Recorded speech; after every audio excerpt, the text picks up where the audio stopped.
এখানে কে এনসিপি, কে বিএনপি, কে জামাত এটা দেখার প্রয়োজন নাই। আমাদের একটাই দল, সেটা হলো আমরা সবাই মিলে। অনেকে অবৈধ ব্যবসার সাথে জড়িত, এই জন্য হলো তাদেরকে হত্যা করলে কিলিং হবে না।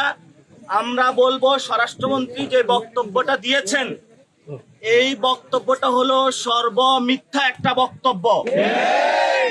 আমাদের কোনো বাংলাদেশি নাগরিক যদি কেউ অপরাধ করেও থাকে, তাকে খুন বা হত্যা করার কোনো আন্তর্জাতিক কোনো আইনের মধ্যে পড়ে না। তাকে গ্রেপ্তার করা হবে, পুলিশে দেওয়া হবে, থানায় যাবে, বিচারালয়ে যাবে। সে কি অপরাধী নাকি নিরপরাধী, তারপরে হলে তার বিচার হবে।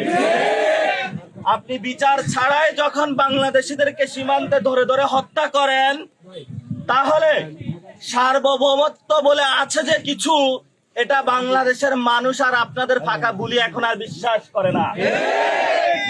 এই জন্য আমরা বলবো, আমরা যারা বাংলাদেশের মানুষ আছি, রক্ত দিয়ে হলেও বাংলাদেশের সীমান্ত রক্ষা করব। সবাই রাজি? ৭১ আমরা যুদ্ধ করেছিলাম, বাংলাদেশ স্বাধীন করেছিলাম, ৯০ আন্দোলন করেছিলাম, ২৪ আন্দোলন করেছিলাম। একটাই উদ্দেশ্য, বাংলাদেশকে রক্ষা করার জন্য। সীমান্ত আপনারা যারা আছেন, আমাদের কোনো দল নাই। এখানে কে এনসিপি, কে বিএনপি, কে জামাত এটা দেখার প্রয়োজন নাই। আমাদের একটাই দল, সেটা হলো আমরা সবাই মিলে।